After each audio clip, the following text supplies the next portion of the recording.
Welcome to the Indie KidLit podcast.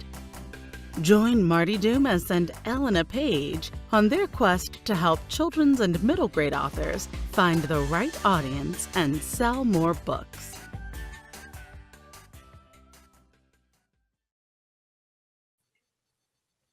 Hi, and welcome to the Indie KidLit podcast. I'm Marti Dumas. And I'm Elena Page. And today we have a very special guest, as always, I suppose, but especially special. Don't you love that? Special sauce today, because we're joined by Clark Chamberlain, who is I like to call him, actually he calls it himself, but I particularly like using this word. It's going to be my new word, the story engineer. Doesn't that sound fabulous? Swank. That's like extra swank. I hope it's on your cards. What? Sorry, what was that? Is story engineer on your cards? Nice. Awesome. Yes. Very nice. Okay, keep going, Elena. All right. So Clark is a story engineer. So his story expertise in fiction is evident in his books, his teaching, and his superb developmental editing, which we're going to nicely pull information from. But Clark is also working in non-fiction to help people break free of the negative stories holding them back. And when he's not working with clients, you can find him over at the Book Editor Show. Oh my God, that is so cool. Can we start with the break free of negative stories? I'm full of them. Go for it. Absolutely. So, well, first of all, yeah, thanks for having me on the show. It's good. It's actually kind of fun. I had such a break from podcasting over the last few months that this is my third time getting behind the mic, and so I'm getting a little better at it again. So you sound great. Well, thank you. So you want to talk about the negative self stories first? Yeah, let's do that first, because that always stumbles me. Yeah. So it's such a fascinating thing for me. When I went to Iraq back in 2010 and 2011 with the U.S. Army, that was the moment that it really struck me that everything in the world was fake, that it's all made up, it's all like agreed upon social arrangements, it's all this type of stuff, and we are the worst storytellers to ourselves. We have this negative self-track that runs in our minds 24/7. It feels like it's always telling us we're not good enough, we're not like them, we don't write well enough, we don't edit good enough, all this type of stuff, and we got to change that. Like it's a huge thing to get in there and say, you know what, I can do this. Like I've shown myself that I can do this. I'm as capable as anyone else, and I don't have to compare myself to anyone anyway. I'm only competing against myself and trying to be better tomorrow than I was today. And oh my God, it's tough. It's tough. It's not an easy thing to do, but one of the things that's really helped me this year, because I'm always trying to do self-improvement, is that when my alarm goes off in the morning, I smile. I smile and I say thank you, and I'm excited to be alive again, to try it all over. That's gorgeous. I love that. Do you know for those of you that don't know, I'm an avid Chinese medicine enthusiast. I'm not an expert in any way, shape, or form, but I've worked with different, Chinese teachers, and one of them taught me that in the morning. Hey, well, I'm blue down, but one of them taught me that exactly what you said. I'm like, oh my God. But he taught me, you not only smile, you smile to all your organs individually before you wake up. He said the organs are the same, we ignore them. So you smile to your heart, and you smile to your liver. So when you said that, Clark, I'm like, I haven't been doing that. So that's a really good reminder. Well, it's so funny because, and I certainly don't want to take up all the time talking about humanity, but you can. but we're creators as much as reflections. And if you notice, like when you walk outside and if someone smiles at you, like the natural response is to smile back. Well, when you smile at yourself, you can't help but smile back at yourself. And it can be this great positive circle, going back and forth. But yeah, like being grateful for your body. And we think, oh God, like I'm out of shape. I'm out of this stuff. No, you're perfect right now. Today, you're perfect. And your body takes care of you, and you need to take care of it. Now, you might not be perfect to go run a marathon tomorrow, but you can start getting ready for that kind of stuff if that's where you want to head. But like we got to cut ourselves some slack and be cool with ourselves, because we're with ourselves forever, and we should be our greatest advocate, not working against ourselves. So there's so much in that already for me. So a thing that I realized is that I'm not a huge sports fan, right? Mhm. Don't worry, this will come back around. I'm not a huge sports fan. And it's because like competition between people is not really interesting to me. I'm not curious about who's the best, who's like the number one versus the number two. But some sports do grab my attention, and it's like figure skating and gymnastics. And I thought at first that it was because they were like girls getting to do them, and that maybe that had was part of it. But I realized that that's not actually the thing. I think it's because the sport is set up to be you against yourself, right? So you're trying to beat your best score at a routine that you've done over and over and over again. And so then it's not so much about beating the competition as getting better every time, which is easy to forget, especially if you have started to develop like a community of writers and you can see other people doing things. And you're like, oh my gosh, I should be able to do exactly that thing as well. But really it's you against yourself. Like how are you doing against what you were doing the last time? Like this is you growing and not like you in a huge competition. Yeah. So, well, yeah. And, you know, talking health, like I had just such a huge downturn in 2017, just really lots of things happening, you know, stuff from the war, stuff from just health wise, and everything's falling apart, and mental difficulty, keeping positive and all of that. And being able to, losing concentration, and I wasn't able to work 10 and 12 hours a day, which had been my norm for years. And I was so disappointed with myself. I was like, oh goodness, I used to be able to do all this stuff and now I suck and I'm terrible. And getting okay with myself again and saying, all right, this is new normal. New normal is I can work for a good 6-hour chunk of my day and have good mental energy. And then I got to take a break, and that's okay. That's okay where I'm at, because Clark a few years ago was 10, 12 hours a day. All right, Clark now is 6. How can I make 6 hours work? And how can I still get what I want out of my life with where I'm at? And amazingly, we can still do it. Like we don't have to be, this crazy hustler all the time, just moving. And, or comparing ourselves that we're not putting out enough books that other people are doing. That's okay. Like you got to be cool with where you're at. Again, just being really good with yourself. And if you want to get to a point where you're putting out multiple books per year, well, what does that take? It's and again, I'm not huge into sports. I played sports. I like to play, but I'm not huge at watching. But let's just use an example. Like if you had someone who was in high school and they wanted to become a professional athlete, the dedication and the daily choices that they'd have to make to become a professional athlete is huge.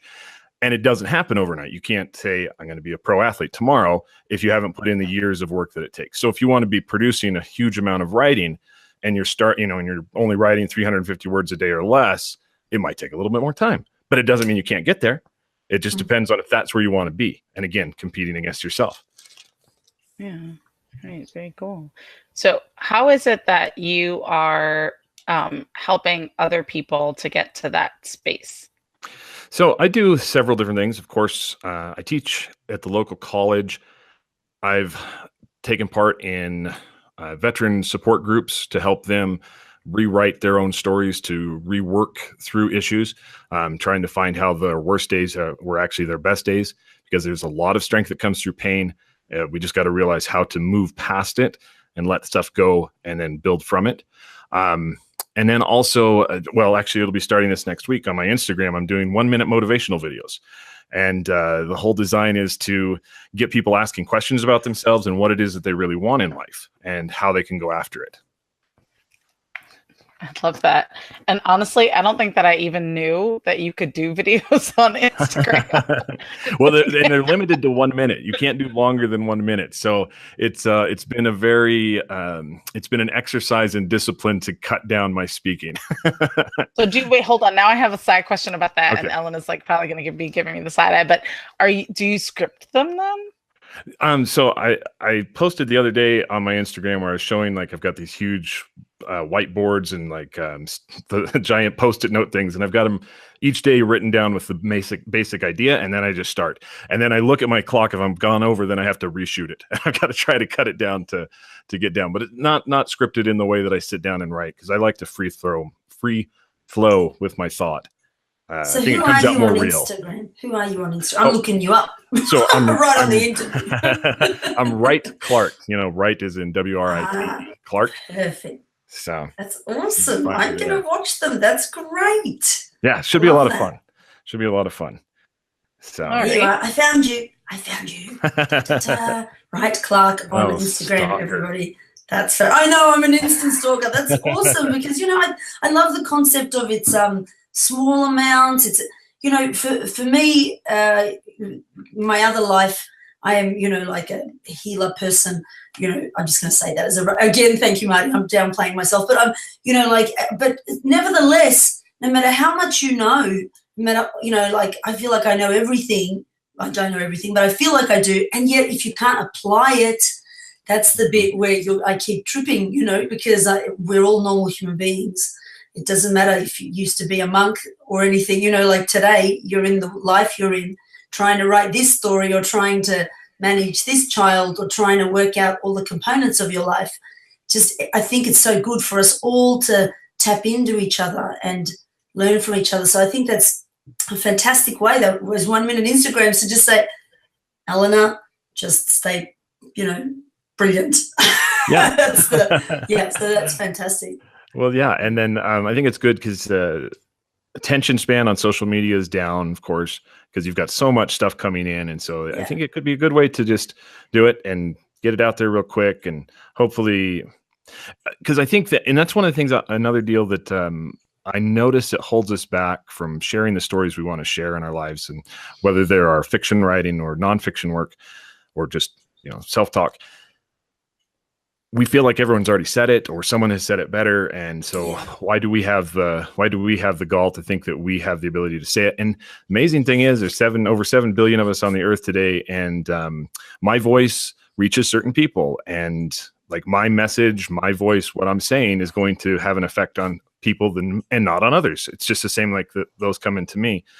So yeah, share your stuff, because there's going to be that person. You don't know who you're going to reach if you're and you're not going to reach anyone if you hold it in, but you'll never know who you reach. And it's a cool thing. And what I love about, just your energy and the things that you're saying, Clark, is, and the reminder for me is it feels very much like, it's really coming from the intent of giving. And, applying that back to telling stories, writing stories, fiction, even nonfiction, there's the people that are dying to tell that story and share it with the world. And I don't even want to say people, because I think there's times, even in myself, I notice, and there's times where I'm like, I need to write the next story so I can make money, or so that I can, and then there's that drawing in energy. So, how do you sort of, for you personally, manage that kind of sending out energy versus drawing in energy, and how that affects your storytelling in your own mind as an author? Does that make sense? So I think so. It's difficult because I can look back, because again, I feel like I feel like I've made some real huge life improvements over the last few months type of deal. And so I look at the past where I was really producing a lot of content, a lot of fiction, and I was pulling in from everyone. I was a real energy vampire, like going out and talking and real extroverted and trying to get as much as I could, and then putting that into work. And then right now it's been this huge introversion, self-imposed isolation to be okay with me, to be able to sit down and say, you know what, I don't need to drink. I don't need to drown the emotion or the feeling or whatever. And let me hang out with me and be cool with me, so that I can then figure stuff out. And so that's been a huge thing. And it has made me want to just give and give and give more and say, hey, look what I've learned. Look at this exciting thing that I figured out with myself. And maybe it could help you too. But on Monday, I'm teaching class, and I admit to everybody there in class, that my editing work that I've done over the past few years has really kind of limited my writing, because I've been exhausted and working on other people's stuff. And I'm like, I need to get back into a daily writing habit too. And but their energy just inspired me more, to yes, I really do need to do this, and we can do it together. So I don't know if that exactly answers your question, but I feel like you were saying with people play a huge role. we got to look at ourselves too, but there's a lot of places to find great things to inspire. Absolutely. So you were just saying a thing that I was thinking about. So one of the things, just our poor listeners, but one of the things that we definitely are going to get to in talking with you is thinking about your work as an editor. And I know that you've worked with people who write in lots of different age categories, including middle grade, and you've got a really great middle grade writing course out there that it's great. But so we're going to get to that. But one of the things that I was really curious about is how you're spending so much time being an editor affects your writing process. And you sort of started to talk about it there, but do you mind saying a little bit more? Yeah. So first of all, like the more work that I was doing is as an editor, you know, getting paid to work on other people's stuff, it really sapped my energy to work on my own. And plus on top of that, like, I look back at, you know, things that I have not completely finished or have finished but haven't published. And I'm like, oh, I can do it better. I can do it better and I'll do it someday. And I get some energy to go and do that. And the inner editor really works against me a lot of times. And so, because we all know that if you don't have the manuscript, it's hard to edit. But getting the manuscript finished when you're talking yourself out of it like, is really difficult. And so, I'm still trying to figure out better ways to do it. And especially, like I was saying, consistently. Like, we should be writing every day. Like, if you're going to write, you got to be writing all the time. Doing a couple thousand words in a week is good, but if you're only doing it one day a week, I really am not. What's going to stop me tomorrow if something gets in the way of doing it, you know? So it's one of those deals where I know that I need to recommit to myself that this is a priority and I want to put the stuff out there. Yeah. So, oh no, go ahead, Clark. Oh, I was going to say, but right now, over the next 4 months, is all about revision work for me, because, you know, I've got books that have been killed in the Amazon. You know, they're looking me up, and friends are buying stuff that they've bought from other people, and so my also bots are all messed up and everything. So, since last year, I pulled everything down, and for the next few months, I'm relaunching pretty much everything. Like right now, the big deal is like relaunching the Book Editor Show and just getting these things back out there. The stuff that's already built, getting it working right, and then move forward with new stuff. Terrific. Yeah. So a lot of that like really resonates for me. So like my work in progress is way longer than I intended it to be. So I intended for it to be like about 50,000 words, you know, middle grade, but like on the older end, but still definitely middle grade, dip.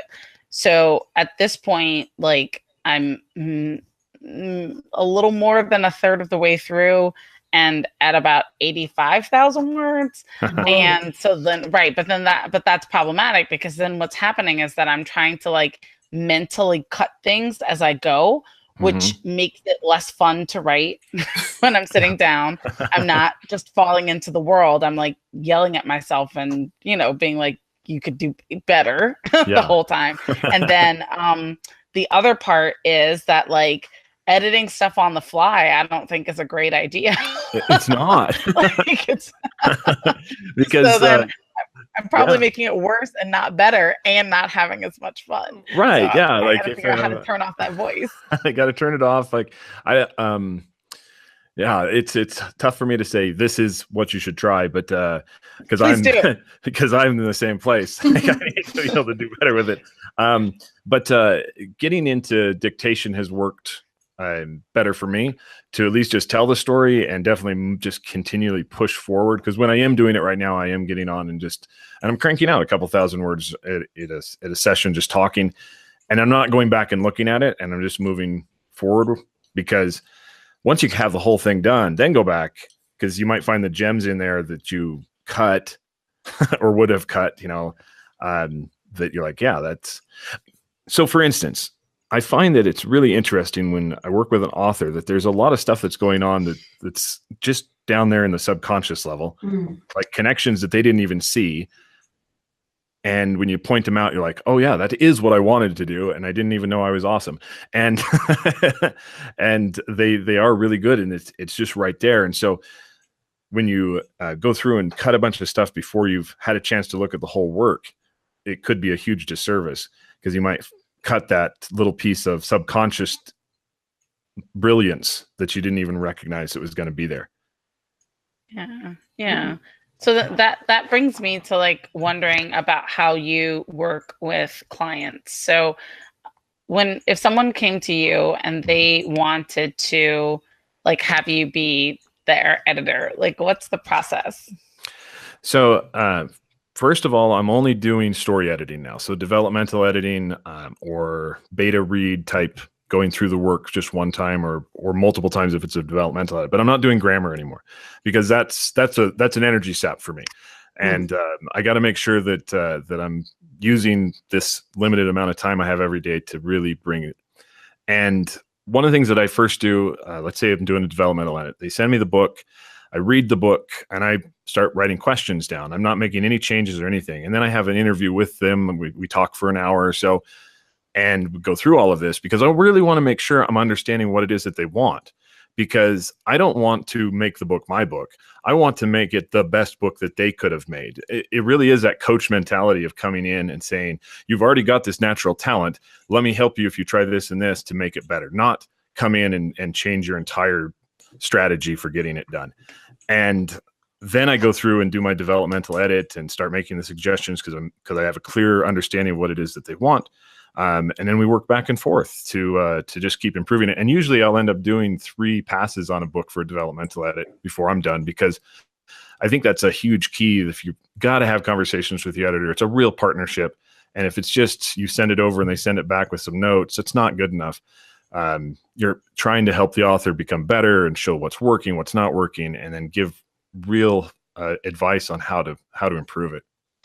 So that makes me have more questions that weren't already on my list. So one of the questions that is not on my list is like, how do you do that? So like if I'm reading the same manuscript like 2 or 3 times, even with revisions, like I feel like my brain fills stuff in. Like I feel like I stop seeing what's there and start like filling it in with what I already know, or like we're having that trouble in like one of my writing critique groups, right? So it's like after like a person like chucks the thing and they're like, oh right, but Angel is no longer a villain, Angel is now, and it's like it's like I can't like like I'm having a hard time like retooling that, because like now I have this in my head this way. So like how do you do that, like literally like keep rereading and finding a fresh thing? Well, so normally what I'll end up doing, again, like the first time I read through is just for my benefit. And then the second time is where I'm moving stuff. And then the third time is to go through the changes that were made and see how it's actually working, making sure like that it's bringing the emotional impact that they were after in those areas. Because and again, it's another reason why I don't like to do grammar anymore, is because I'll miss stuff too. It fix it in my mind. And so it's really trying to ask a lot of questions. Like if I'm finding that I'm not asking questions, then I'm not doing my job, because it helps me understand it. I'll mark stuff up to make sure I'm still seeing it the right way. I use color a lot to show, like for instance, in the course for advanced novel writing with Harry Potter, like I was teaching people how to go through a book and mark it so you see the A stories and the B stories and like what the actual desire is in a chapter and that kind of thing. And so those are things that I look at, and then I can kind of have a color map to see it and say, okay, I see where I'm working here, and try to keep it. That sounds so detailed. Like I just did my first developmental edit, so that's all I have to compare with, and I love my editor dearly, so she's awesome. But what it taught me was the questions like that you're talking about. Like she sent it back definitely with suggestions of where to put this and how to put this, but then there was all these questions. So why would that person do that? And hold on, how come this person's like in that scene? And it just reading, like she didn't work like as beautifully, no offense to my editor, as what you're talking about, because that would have been amazing, because I like exactly what you said, got it and went, shit, I don't know what to do with all this information. Like, I'm freaking out, and now I've just got to hope I do it right, quote, the second time. That's what it felt like, and incorporate that. But what I found, the bit I did get out of that process was my brain started to ask questions. As I was rewriting it, my brain was like, so hold on, why did that character do that? Mm-hmm. And I thought, that's awesome. But to have that ability to then give it back to you would have been amazing, because like, I'm now sitting here going, did I do what she said to do? And is it now good enough? And I feel in my gut like it's not, but I can't afford another, like 1,002, because it's more in Australian dollars, like $1 and a bit $1,000 developmental edit, like, so I'm stuck with, I don't know whether to even do developmental edits in the future, like, but I'd like someone who could be like my, like that partnership that could ask some of those questions. So that's a different take for me, what you just said. Yeah. And of course, like the pricing on developmental editing can be steep. It's usually one of the highest editing costs, which is why I tried to do 2 passes on it plus a read through, just because I'm trying to give some type of additional value in there for it. But for instance, I do a lot of these outline critiques. And if you're into plotting, that can be a really excellent way to have a more affordable developmental edit. So you can just kind of talk plot problems and story problems right up front. Mm-hmm. I think a lot of it is story logic, which is really funny, because when we're dealing like with fantasy and sci-fi and things, like, it can be all over the place, has no logical explanation in reality, but you still develop a logic in the story. And like, where will they suspend their disbelief, and where will they say, no, why is that character, why aren't they upset with them about breaking up with them or something like that, And so it really is coming down to asking a lot of questions and really understanding why characters are motivated. Motivation's huge. Mm-hmm. Yeah, that is huge. Okay, so there's different ways to do developmental editing. Like, you can just work on the outline part. That's terrific. That's a really nice way, actually. I think even if you're a plotter, because I'm probably half at the moment, but even as a plotter, to talk through some things like that, and even in a rough outline, I think would help hold the story together better. Such a rapidly changing being. Like, I have never heard you describe yourself as a plotter before in any capacity. Half plotter, quarter plotter. That's amazing. That's so cool. That's like, the evolution of style. Well, I like Clark said, you have to keep growing. Like, sure. Also, I'm also like, I feel like doing this now. Until I met Marti, who's like, we need a schedule. And I'm like, a what? So, like, I take that on. Like, I'm never going to become that completely. But it's, I think, important, like, we have a left and a right brain, to nurture both of them, not just keep telling ourselves. Because it's back to what Clark was saying with stories, right? We tell ourselves, no, this is who I am. But it's not, because we have 2 brains. So, 2 halves of our brain. So I'm never going to be great at it, but I think the better storytellers will push themselves to incorporate a bit of both. But of course, Clark's the expert, so he can tell me whether I should just stick with pantsing or whether I'm right. So I think that at minimum, you need to know where you're going. You're never going to get there. Like, really understanding where your story's headed. Being able to write a 1 sentence to give a person, a place, and a problem. What are the main 3 elements of the story? Where you're going to go, and what do you want people to feel when you get there at the end? That's huge. Like, that should be your very baseline, no matter what style you're writing in. But then you do have to find what works. And I think everyone should try plotting and do it for 3 months. And if it's not working, then go back to what it works. Because I do work with a couple of authors who really they kind of lose interest after they've plotted the story out, because they've lost all the mystery. And so just having basics, though, of knowing where you're going, I think is at least huge, because then you can, again, it's like you can't get to San Diego if you're driving to Toledo, and you need to know where it is you're headed if you're going to end up there, or you just get there accidentally. So. Yeah. So if you were giving people tips on what to look for, like what kinds of questions they should be asking if they're looking for a developmental editor to work with? Like, what would you tell them? So I would definitely make sure that you can actually have a conversation with them, and that it's not that it's not just emailing some company and you never know who the person's actually doing the work. Be clear upfront on what you're going to get from it. Like how much are you paying? Are you paying per the page, per the word? Don't pay hourly because that's a metric you can't measure right. And then just take a look to see again, what it is that you're going to get back. Are they only going to go through it one time? Are you going to be able to go through it and then discuss notes? Can you have a pre-meeting? What are you actually going to get for paying? Because again, it can be quite expensive. And so you want to make sure. And then Natasha Bajama and I did a podcast just 2 weeks ago where we talked about her experience with finding developmental. She worked with me for developmental editing, but then she also worked with another editor on the line edits. And so what that process was like to find the editors. And then also when she wasn't getting what she needed from me, she was able to be brave enough to have a conversation with me and say, hey, I need you to tell me what works, because I don't know what works.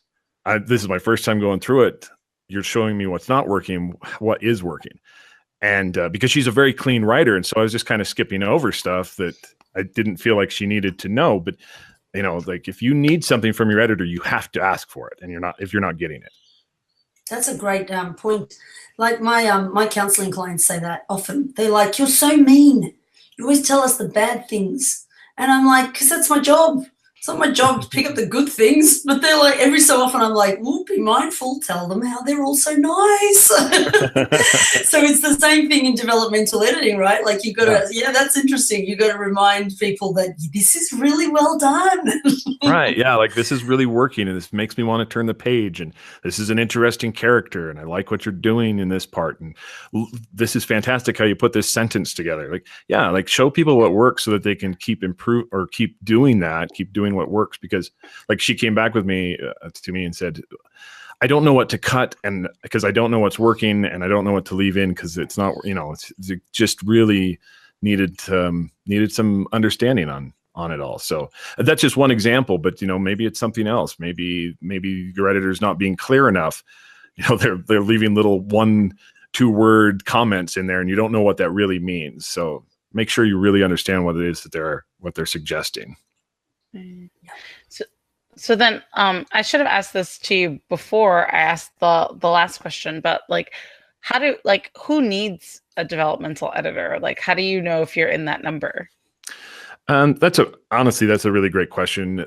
I think that everybody needs to have someone who, at very minimum, that they have someone who's reading it with an eye for the genre. And if that's all you can afford for developmental editing, that's where you should start. Once you've decided that that this is your profession, it should be a partnership that you start to develop with somebody.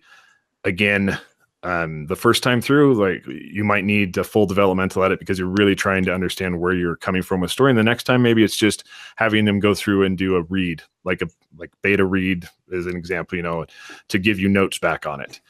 Mm-hmm. So, because again, if you're really, you're really pressed for money, then I would say put your money towards getting a really good line editor and making sure that that's squared away, that you don't have a whole bunch of glaring errors in that side, and then find some people who really read the genre to help you out on basically a pseudo developmental edit.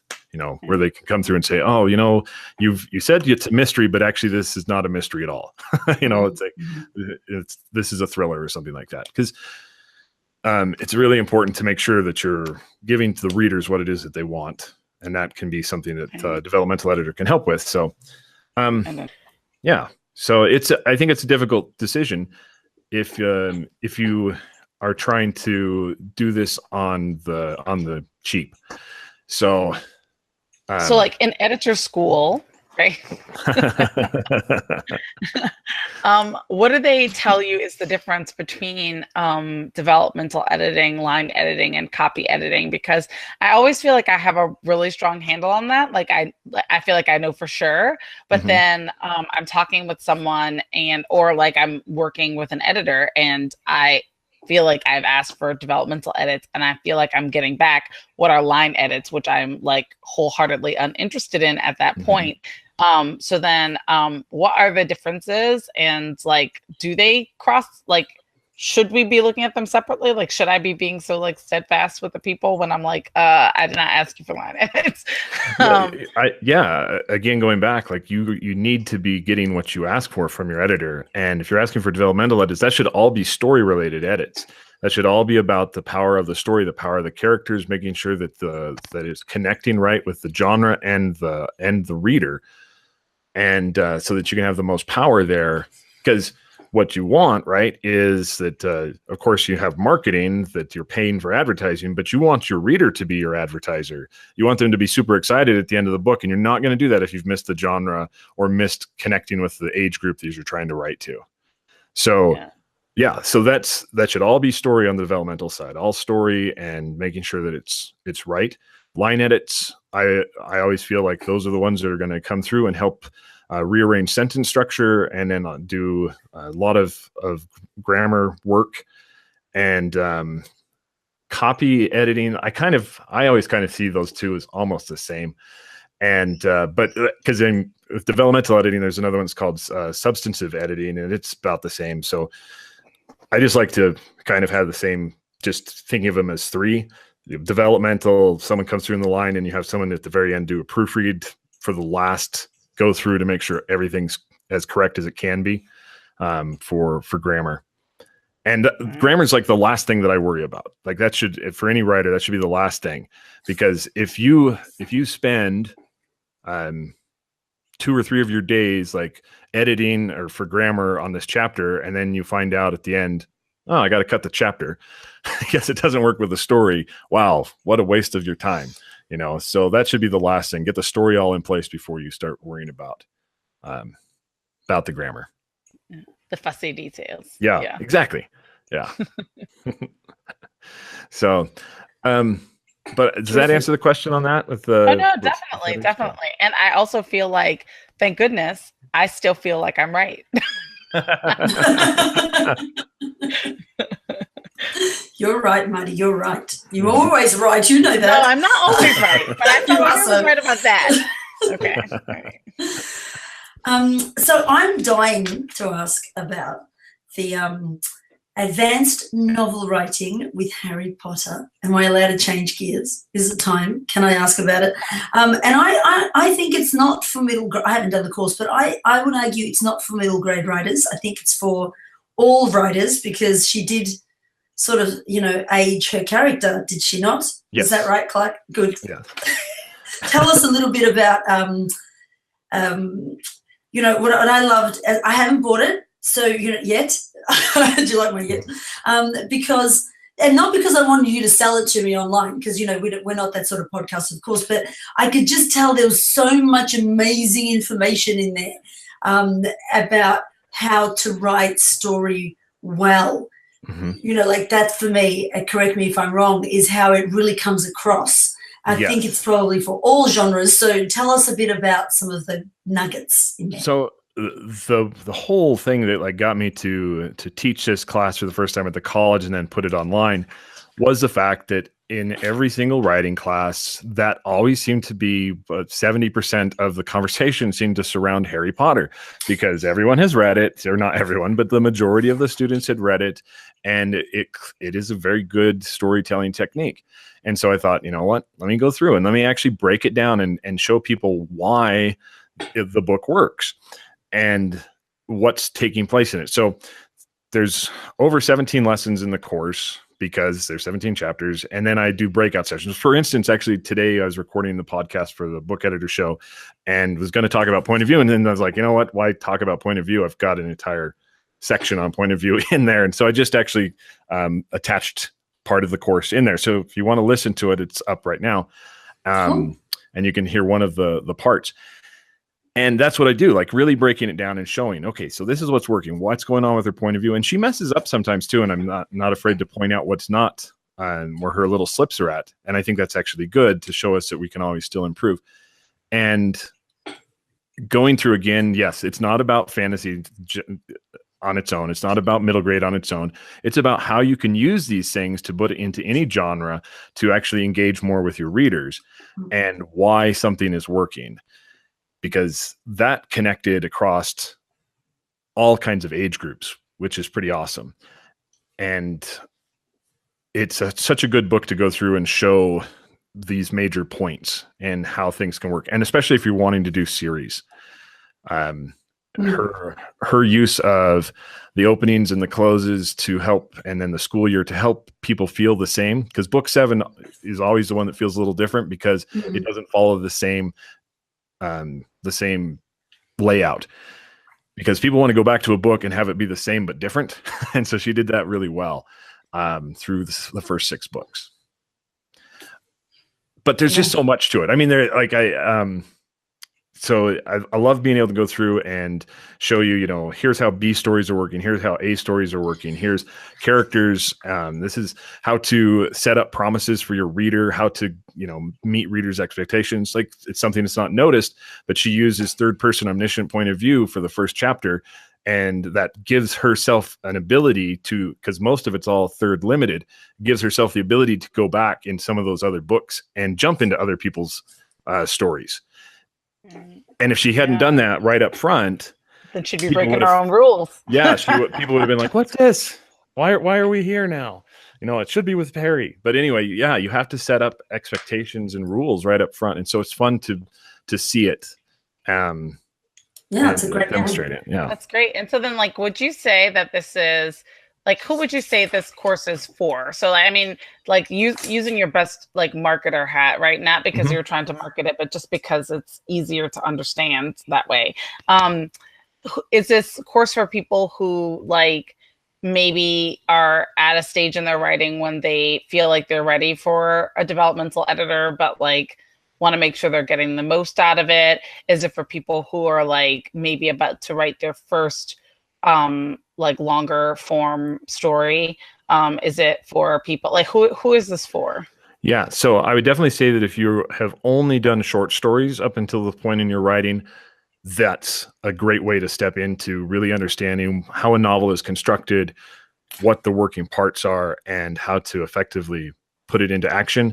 I would also say that this is definitely for anyone who's trying to make a career of writing. If you're just writing for yourself and for fun, that this is something you don't need.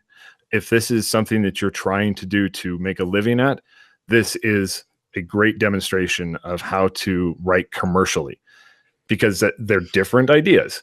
If you want to do commercial writing, there's some rules you have to follow. You can't go and make your own genres up. You can't go into these types of things, or you're not going to be commercially successful. And if that's your goal, this is a great entry point to really understand what makes a novel commercially successful, or at least commercially viable. Mm-hmm. Yep. I think that's terrific. I really love the emphasis on meeting readers' expectations. Ultimately, it's all about the person who's going to be sitting there with that book, reading it. And you want, going right back to what you said at the very beginning, you want to put a smile on their face. You want them to be like, oh my God, I love this. Even if it's not perfect because it's your first book or whatever, but you've followed some of those kind of rules, the rules of what we expect from having read so many books, right? Right. You can't just take people anywhere because it suits you. We still have, even as simple as when you said, we loved those first 6 books in a different way because we kept going back for the school year. I mean, I hadn't even thought of that till you said it. That's so true. Yeah. Versus that last one where we're we're not going back to school this year. What's with that? Right. And it had a totally different feel to it. The entire book felt different. It was still good, but it was not the same 6 books before it. And meeting the reader's expectations, understanding who your reader is, really right. Because again, are you writing for yourself? And maybe that's where you're at, when you're pantsing and going through and discovering for yourself. But then when you're going through that editing stage, and again, this is another reason why developmental editing is so important. You need to understand who it is you're writing for if you're going to try to sell this commercially, because you might have to make some major changes in there to fit genre or age group that you didn't even think about. Right. Right. I was reading a book with the kids recently. I won't mention which book it is. And it's fantastic. Like, it starts off like really exciting. It sets up the promise. We're at a school, but, like at this particular school, and I'm like, wow, how, and it's going to be a series, you can tell. But all of a sudden, the character like gets transported to another world. And I say, because, my developmental brain, as I'm, and I don't really have one, but as much as I have one, I say to the kids, I'm like, we're going to go back, right? Because they've already read it. I said, we're going to go back. And they're like, no, the rest of the story stays in that other place. And I'm like, no, it can't do that, and they're like, and then I'm imagining the author's probably now going to draw this out for like 8 books, with these. But in my mind, I'm like, that wasn't what I was promised at the beginning. That's not what I thought I was going to get.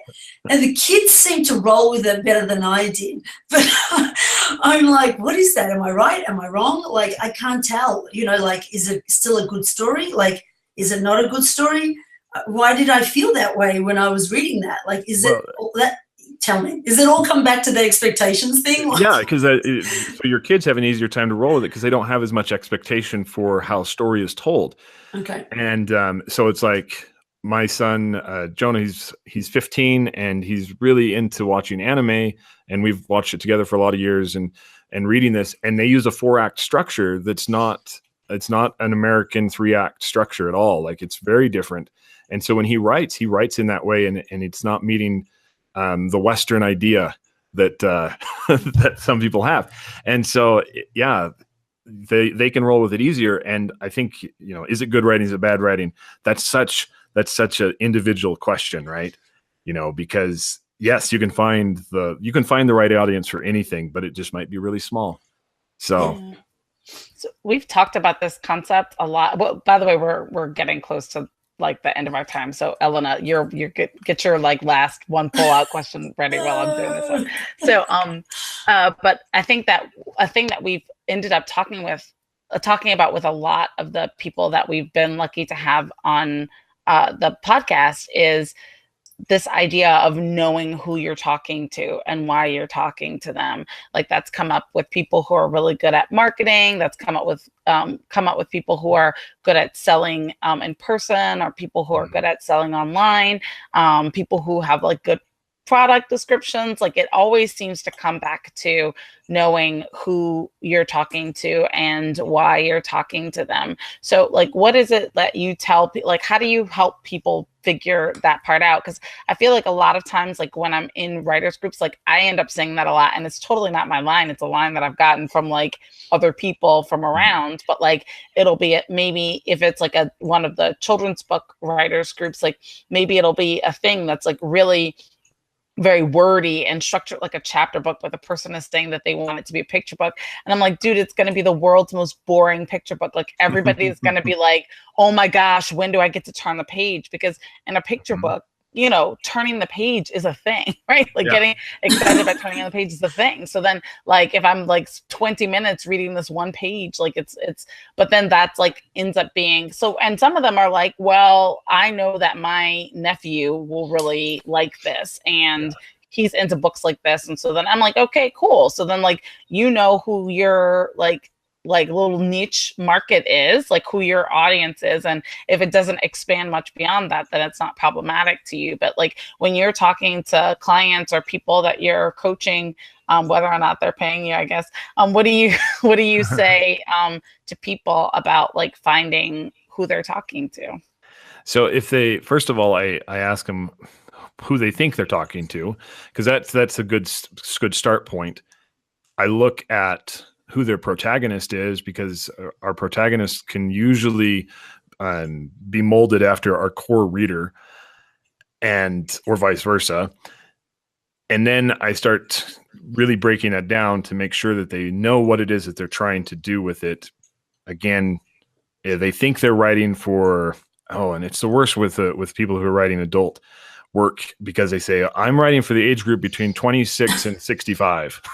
And that's not a demographic. That's not a demographic. No, it's not a demographic. So, well, we have to narrow that down more. We got to really understand who it is that you're going after, because then because we can go back in at that point and emphasize areas of the character because we. Oh, we lost him. Yeah, we lost him there. Hopefully he pops back in. Yeah. Clark. Maybe. I can still see his avatar. Sad face. No. All right. Well, in the second, it's hopefully he just slides back in. But what was your last question? I know you have one. I can't tell you it. I can't tell me it? No, I can't tell you it because I need him to answer it. And if I tell you it, then I'll forget to ask it. If he ever comes back. I really struggle with that. Who are my readers? I hear it from all the experts. They all say, find your demographic, is that person? And then I'm like, so who's my person who's going to read the book? I don't know. I've got no idea. I'm not a demographic expert. And I think what that's such a weirdly impersonal question. Okay, can you hear Clark? I thought I saw him pop up for a second. Okay, so I think that for me, I'm not able to think of it in terms of a demographic. I have to think of very specific people. And so then when I'm writing, I'm almost always writing a story for a very specific person and hoping that it's not isolated. You know what I mean? As it's what would they think is funny, or how would they react to this or whatever. That's way easier for me. Yay, Clark's back. Yay, Clark's back. Yay, you're back. We were filling in space. The generic. Well, we were having legitimate conversations. I know. And it's terrible because I could still hear you speaking and asking, and so I was like, "What's going on?" So anyway, sad face. Okay, but we're back. It's great. Yeah. So I don't. Where did I cut out? The protagonist is often the reader. The person. Yeah. Yeah. So the connection there, and so for instance, if you're reading about this person who's trying to save the president, 99.9% of the people in the world have never saved the president. But if that person has a really crappy love life, we can identify with that still, right? And so that's the kind of thing that you little tiny elements that connect emotionally, even if you're writing to middle grade. My Hank Hudson character feels alone all the time, right? And so that's an emotion that they can identify with, even though they've never found the power of an Egyptian god before, right? And so you have these little tiny things that really make people feel oh my goodness, this person gets me. They really understand the author. It's they wrote the book for me. And we have those connections, and then we can do whatever we want with the character. We can go in and do all this other stuff, but they feel real. That's great. Yeah, that's right. And I like what you said too, Marti, that write to that one person, because I'm often who am I writing for? Who is it? Just think of that one kid or that one adult, whoever you're writing to, that would love it. Right. And go ahead. And maybe even go as far as getting an avatar put together of this person, right? That you can look at. This is I'm writing to Sally, and she's 10 years old, and she wants to be more independent and go on an adventure and whatever, and she's at this school and comes from a broken family, and just being able to see this, you can write to that character so much, or write to that person so much more, and it's going to connect with them huge. I did read in a book, I can't remember what it was, that if you take a picture of your reader and put it on the side of your computer, or as you're writing the story, you will write a better story automatically, because you have that person that you're writing to actually visually there. Mm-hmm. Visualization's huge for everything. All the stuff we've talked about today, from getting better at life to understanding it to writing, you've got to be able to see it. You got to be able to see where you're going, or it's just a question mark all the time. Yeah. So your last amazing question, Elena. My last amazing question. Okay, so my last question is just coming full circle back to what we started talking about the stories we tell ourselves. So, you know, me personally, because it's all about me, as Marty knows, and I like, you know, so I'm ready to go. I've got this first novel, and I'm like just shit scared to put it out there because it hasn't had 20 edits like the traditional published people have. You know, like it could just be improved and improved and improved and improved. So at what point do I stop telling myself stories and just go, here it is, world, and move along? That's absolutely one of the toughest things for anyone to do is be okay with it. They're good enough with where it's at and feel like I don't need to go back and fix it later, that it stands for what it is at the moment because I've done the best that I can. And if you feel confident that you have put your best in, then it's good to go. If you know that you've only done half days and you're just kind of running on autopilot with the book, then take a little more time with it. But if you really have, if today you can say, yep, I've done everything that I can. I've worked hard. I've learned from people. I've sought help. This is what I can do. This is where I'm at. Then put it out there. Put your work out there because you have to be able to put it out. You don't want to spend 10 years on one book. Yeah. So. Yeah. Awesome. Well, that I think that's a great news for us to end on because I that's a piece of advice that I can pass on to like several writer friends of mine. Just you've done your best, put it out there. That's great. So, Clark, where should people look for you if they want to find you online? And I know that they will. So thebookeditorshow.com is a great place to find me. Instagram, I spend a lot of time on Instagram. It's Write Clark on Instagram. And of course, you can always go to Clark. You can always just go to Google and just type in Clark Chamberlain, and it's going to pull me up on all the major searches. So pretty easy to find me, and I'm out there. Love to talk with you. I love talking story. It's a lot of fun. And we will put those links in the show notes that you can find at www.indiekidlitpodcast.com. So there'll be some, you know, basic notes there. You know, if there are specific links, they will be there. Do come and check it out because on that webpage you can listen to the podcast, you can watch it on YouTube. You have a choice. Thank you, as always, for listening. Thanks for being with us, Clark. Oh, thanks so much for having me today. It's been a real pleasure.